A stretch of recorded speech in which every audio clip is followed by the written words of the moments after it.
ഈ കഴിഞ്ഞ ലോക്സഭാ തെരഞ്ഞെടുപ്പിൽ ദേശീയ ജനാധിപത്യ സഖ്യത്തിൻ്റെയും ഭാരതീയ ജനതാ പാർട്ടിയുടെയും സ്ഥാനാർത്ഥി എന്നുള്ള നിലയിൽ ആറ്റിങ്ങൽ മണ്ഡലത്തിൽ മത്സരിക്കാനുള്ള ദൗത്യം, ആ ദൗത്യത്തിൽ തെരഞ്ഞെടുപ്പിൽ വളരെ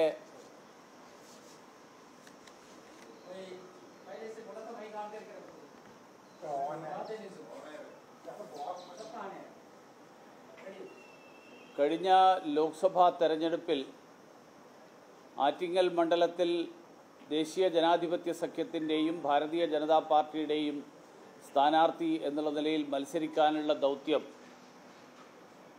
പാർട്ടി ഏൽപ്പിച്ചത് ശക്തമായിട്ടുള്ള ഒരു ത്രികോണ മത്സരം കാഴ്ചവെച്ചുകൊണ്ട് ആ മത്സരത്തിൽ ഭാരതീയ ജനതാ പാർട്ടിയോടൊപ്പവും ദേശീയ ജനാധിപത്യ സഖ്യത്തോടൊപ്പവും നിന്ന മുഴുവൻ വോട്ടർമാർക്കും നന്ദി പറയാൻ ഞാൻ ആദ്യമായിട്ട് ഈ അവസരം ഉപയോഗിക്കുകയാണ്.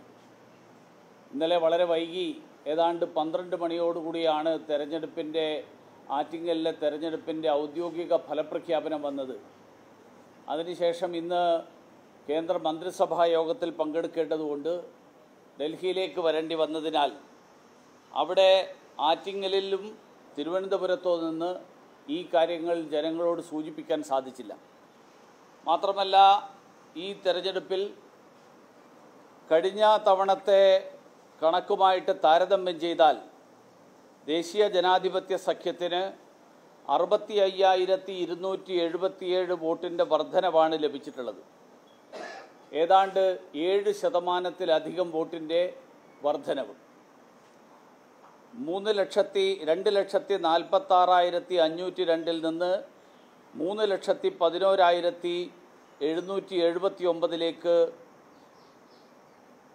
NDAയുടെയും BJPയുടെയും വോട്ട് വർദ്ധിച്ചപ്പോൾ UDFൻ്റെ വോട്ട് 3,79,469 നിന്ന് 3,28,051 ഏതാണ്ട് 51,000 വോട്ട് UDFന് നഷ്ടപ്പെട്ടു. LDFന് 3,40,298 ഉണ്ടായിരുന്നത് 3,27,366 ഏതാണ്ട് 13,000 വോട്ട് LDFന് നഷ്ടപ്പെട്ടു. ഏതാണ്ട് 1.5% വോട്ട് LDFന്, ഏതാണ്ട് 4-5% വോട്ട് UDFന് ആറ്റിങ്ങലിൽ നഷ്ടപ്പെട്ടു.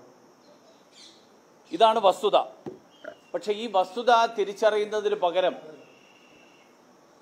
എൻ്റെ സുഹൃത്തുക്കളായിട്ടുള്ള 2 എതിർ സ്ഥാനാർത്ഥികൾ ഇന്നലെ മുതൽ ജനങ്ങൾക്കെതിരായിട്ടുള്ള ആരോപണങ്ങളുമായിട്ട് രംഗത്ത് വന്നിരിക്കുകയാണ്.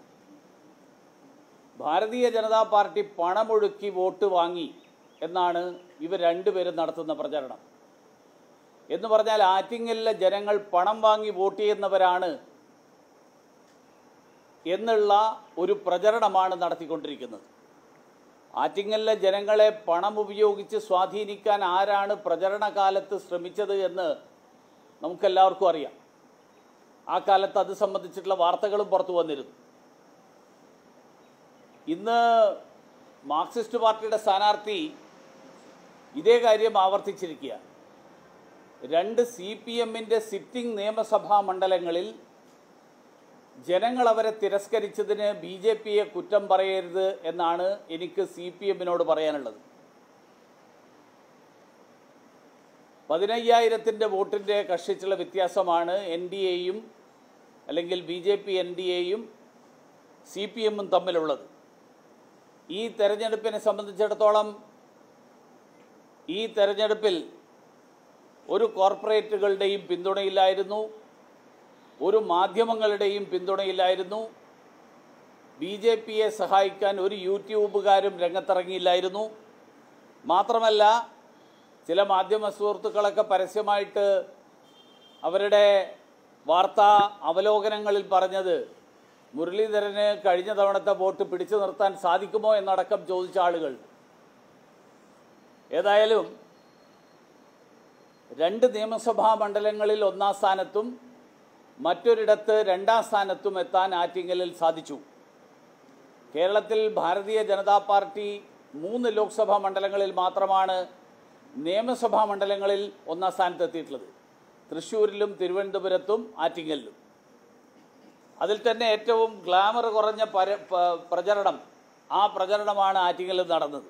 പക്ഷേ ദേശീയ ജനാധിപത്യ സഖ്യത്തിൻ്റെയും ഭാരതീയ ജനതാ പാർട്ടിയുടെയും പ്രവർത്തകർ ജനങ്ങളിലേക്ക് ഇറങ്ങിച്ചെന്ന് പ്രവർത്തിച്ച് ആ പ്രവർത്തനത്തിൽ ഞങ്ങൾക്ക് വിശ്വാസമുണ്ടായിരുന്നു.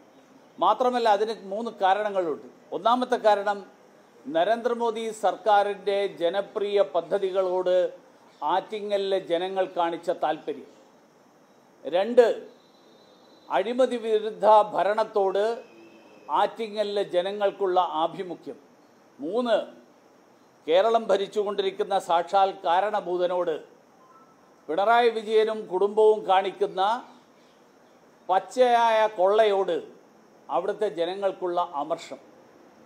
ഇത് 3ഉം ഈ തെരഞ്ഞെടുപ്പിൽ ഭാരതീയ ജനതാ പാർട്ടിക്ക് അനുകൂലമായിട്ട് തെരഞ്ഞെടുപ്പിൽ പ്രതിഫലിച്ചു. കാരണം ഇന്ത്യ സഖ്യത്തിൻ്റെ ഘടകകക്ഷികളായിട്ടുള്ള 2 മുന്നണികൾ, അതിൽ CPM-നോടുള്ള എതിർപ്പ് പ്രകടിപ്പിക്കാൻ കോൺഗ്രസ്സിന് വോട്ട് ചെയ്താൽ ആ വോട്ട് ചെയ്യുന്നത് വ്യർത്ഥമാണ് എന്ന് തിരിച്ചറിയാനുള്ള കഴിവുള്ള ധാരാളം ആളുകൾ, ഏതാണ്ട് 70,000-ഓളം 65,000-ഓളം ആളുകൾ BJPക്ക് പുതുതായിട്ട് വോട്ട് ചെയ്തിട്ടുള്ള ആളുകൾ, അത് തീർച്ചയായിട്ടും CPM-ൻ്റെയും കോൺഗ്രസിൻ്റെയും വോട്ടർമാരായിരുന്നവരാണ്. അവർക്ക് അവരുടെ പാർട്ടിയുടെ സ്ഥാനാർത്ഥിയോടോ പാർട്ടിയുടെ നയങ്ങളോടോ ഉള്ള എതിർപ്പ് കാരണം, വിയോജിപ്പ് കാരണമാണ് അവർ ഭാരതീയ ജനതാ പാർട്ടിക്ക് വോട്ട് ചെയ്തത് എന്ന് ഇനിയെങ്കിലും എൻ്റെ സുഹൃത്തുക്കളായിട്ടുള്ള ഈ 2 എതിർ സ്ഥാനാർത്ഥികൾ തിരിച്ചറിയണമെന്നാണ് എനിക്ക് അഭ്യർത്ഥിക്കാനുള്ളത്. കാലിനടിയിലെ മണ്ണൊലിച്ചു പോകുന്നത് മനസ്സിലാക്കാതെ BJPക്കെതിരായിട്ടും ജനങ്ങൾക്കെതിരായിട്ടും വ്യാജ ആരോപണങ്ങളുമായിട്ട് രംഗത്ത് വരുന്നത് കൊണ്ട് വസ്തുതകൾ മറച്ചുവെക്കാൻ നിങ്ങൾക്കാവില്ല. ഹിന്ദു വോട്ടർമാരുടെ ഇടയിൽ ചാഞ്ചല്യമുണ്ടാക്കാനുള്ള ശ്രമം നടത്തി, പണമൊടുക്കിയതിൻ്റെ തെളിവുണ്ട്. ഇതൊക്കെ തെരഞ്ഞെടുപ്പ് കമ്മീഷനെ സമീപിക്കാവുന്ന വിഷയങ്ങളാണ്. ബഹുമാന്യനായിട്ടുള്ള എതിർ സ്ഥാനാർത്ഥി ഇതൊക്കെ ഈ വിഷയങ്ങളൊക്കെ ഉപയോഗിച്ചുകൊണ്ട് തെരഞ്ഞെടുപ്പ് കമ്മീഷനെ സമീപിക്കണമെന്നാണ് എനിക്ക് അദ്ദേഹത്തിന് നൽകാനുള്ള ഉപദേശം.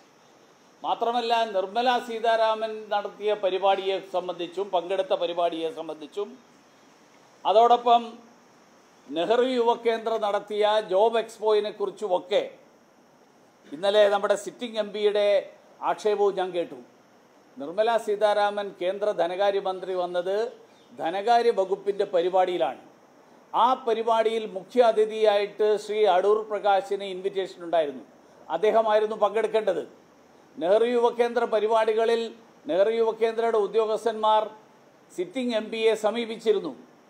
ഇതിലൊന്നും പങ്കെടുക്കാൻ വൈമുഖ്യം കാണിച്ച്, ഇതിലെല്ലാം പങ്കെടുക്കാൻ വൈമുഖ്യം കാണിച്ച് മാറി നിന്നൊരാൾ 5 വർഷക്കാലം കോൺഗ്രസ്സുകാരടക്കം മണ്ഡലത്തിൽ MP എവിടെ എന്ന് അന്വേഷിക്കുന്ന ഒരു സാഹചര്യം ഉണ്ടാക്കിയതിന് ശേഷം ഇപ്പോൾ അതിൻ്റെ പേരിൽ ഏതാണ്ട് 60,000 58,000 വോട്ട് കുറഞ്ഞു പോയപ്പോൾ അതെങ്ങനെയാണെന്ന് പരിശോധിക്കുന്നതിന് പകരം നിർമ്മല സീതാരാമൻ വന്ന പരിപാടിയെക്കുറിച്ചും അതുപോലെ നെഹ്റു യുവകേന്ദ്രയുടെ ജോബ് എക്സ്പോയെക്കുറിച്ചും ഒക്കെ ആക്ഷേപം ചൊരിയുന്നത് ജനങ്ങൾക്ക് ഇതിനെക്കുറിച്ചൊക്കെ തെറ്റിദ്ധാരണയുണ്ടാകും എന്നുള്ള ധാരണയിലാണെങ്കിൽ ബഹുമാന്യനായിട്ടുള്ള MP വസ്തുതകൾ ഇനിയെങ്കിലും ജനങ്ങൾക്ക് മനസ്സിലായിട്ടുണ്ട് എന്ന് തിരിച്ചറിയണം. അതുകൊണ്ടാണ് അദ്ദേഹത്തിൻ്റെ 58,000 വോട്ട് ചോർന്നു പോയത് എന്ന് തിരിച്ചറിയണം.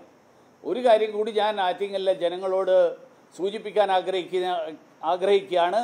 ഞാൻ തുടർന്നും ജനങ്ങളോടൊപ്പം, ആറ്റിങ്ങലിലെ ജനങ്ങളോടൊപ്പം ഉണ്ടാകും. തെരഞ്ഞെടുപ്പ് കഴിഞ്ഞ് 5 വർഷം കഴിഞ്ഞതിന് ശേഷം തിരിച്ചു വരുന്ന MP-യെ പോലെ ആവില്ല ഞാൻ എന്നുകൂടി സൂചിപ്പിക്കാൻ ഞാൻ ഈ അവസരത്തിൽ ആഗ്രഹിക്കുക.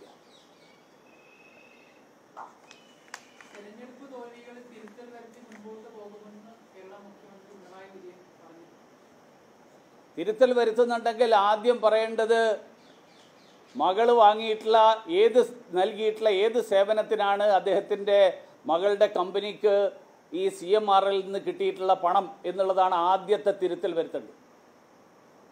രണ്ടാമത്, മന്ത്രിമാർ ഈ സ്വകാര്യ പണം ഉപയോഗിച്ചിട്ടാണെങ്കിലും വിദേശയാത്രക്ക് പോകുന്ന അതിനുള്ള പണം എവിടെ നിന്ന് ആര് സ്പോൺസർ ചെയ്തു എന്നുള്ളത് കൂടി പറയണം. അത്തരത്തിലുള്ള സ്പോൺസർഷിപ്പുകൾ അവസാനിപ്പിക്കാനുള്ള നടപടി ഉണ്ടാകുമോ എന്നുകൂടി പറയണം.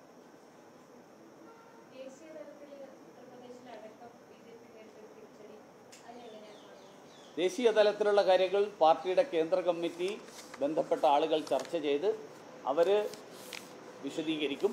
അത് വിശദീകരിക്കേണ്ട ഉത്തരവാദിത്വം എനിക്കല്ല. ഞാൻ ആറ്റിങ്ങൽ സ്ഥാനാർത്ഥി എന്നുള്ള നിലയിലാണ് ഇന്നിവിടെ എല്ലാവരും കണ്ടത്.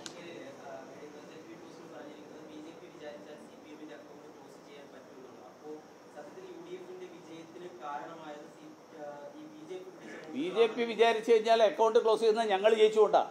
ഞങ്ങളാണല്ലോ 2 മണ്ഡലത്തിൽ 1ാം സ്ഥാനത്ത് വന്നത്. ടോട്ടലിൻ്റെ കാര്യമല്ല ഞാൻ പറഞ്ഞത്. ഞാൻ പറഞ്ഞ 2 മണ്ഡലത്തിൽ അക്കൗണ്ട് ക്ലോസ് ചെയ്യുന്ന കാര്യം. ആ 2 മണ്ഡലത്തിലേ അവർക്ക് അക്കൗണ്ട് ഉണ്ടായിരുന്നുള്ളൂ. അവർക്ക് ലോക്സഭയിൽ അക്കൗണ്ട് ഇല്ലല്ലോ. തീർച്ചയായിട്ടും കഴിഞ്ഞു. പൊതുപ്രവർത്തകരെന്നുള്ള നിലയിൽ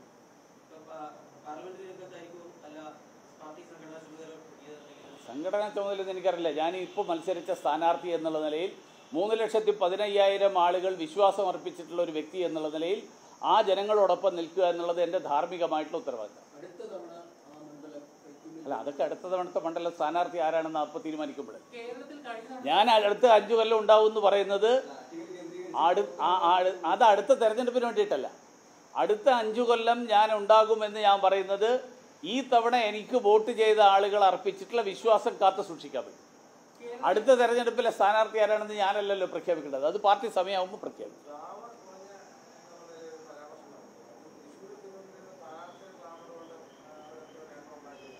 അങ്ങനെയല്ലല്ലോ, അങ്ങനെ ഒരു ഉദ്ദേശമില്ല. അങ്ങനെ നിങ്ങൾക്കൊരു ഉദ്ദേശം ഉണ്ടെങ്കിൽ അത് എൻ്റെ വായിൽ തിരികെ വെക്കാൻ ശ്രമിക്കുക.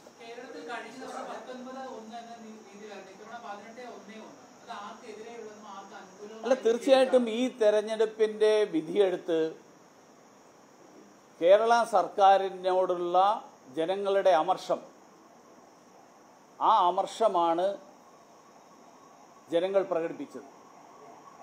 കേരള സർക്കാരിൻ്റെ അഴിമതിക്കെതിരായി, കേരള സർക്കാരിൻ്റെ ജനവിരുദ്ധ നയങ്ങൾക്കെതിരായി, കേരള സർക്കാരിൻ്റെ തെറ്റായിട്ടുള്ള നയങ്ങളെ ചോദ്യം ചെയ്യുന്നവരോട് സർക്കാരിന് നേതൃത്വം നൽകുന്നവർ കാണിക്കുന്ന ധാർഷ്ട്യത്തിനെതിരായി, അതിനെതിരായിട്ടാണ് ജനങ്ങൾ വിജയിച്ചത്. രാഹുൽ ഗാന്ധിയുടെ വിജയമൊക്കെ ചർച്ച ചെയ്യേണ്ട ആൾക്കാർ അവർ വിശകലനം ചെയ്ത് പറയും. ഞാൻ ആറ്റിങ്ങൽ സ്ഥാനാർത്ഥി.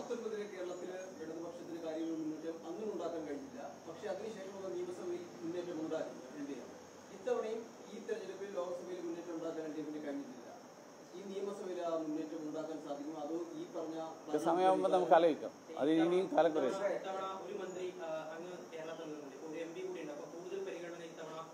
കൂടുതൽ പരിഗണനയല്ല, ഒറ്റ പരിഗണനയേ ഉള്ളൂ. ലോക്സഭയിലേക്ക് തെരഞ്ഞെടുക്കപ്പെട്ടിട്ടുള്ള MP-ക്ക് മാത്രമേ പരിഗണനയുള്ളൂ.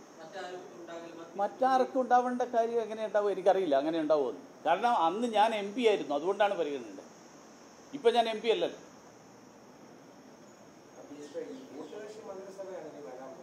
ആ,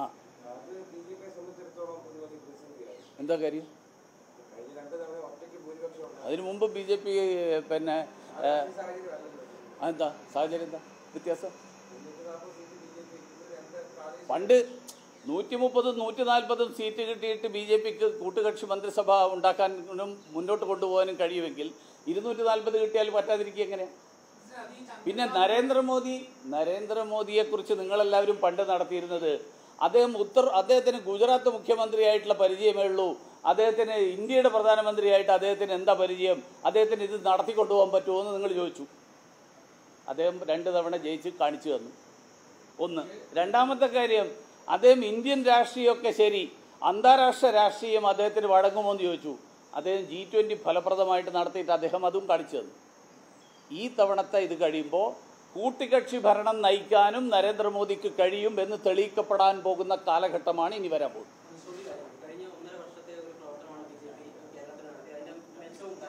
1.5 വർഷം എങ്ങനെ? അതെനിക്കറിയില്ല. BJP എത്ര കാലമായിട്ട് പ്രവർത്തിക്കുന്നതല്ലേ?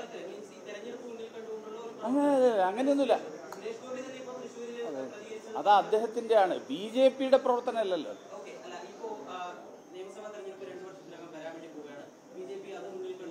ഇതൊക്കെ പാർട്ടി പറയേണ്ട കാര്യം. ഞാനിപ്പോൾ ഈ കഴിഞ്ഞ തെരഞ്ഞെടുപ്പിൻ്റെ വിലയിരുത്തൽ മാത്രം നടന്നു.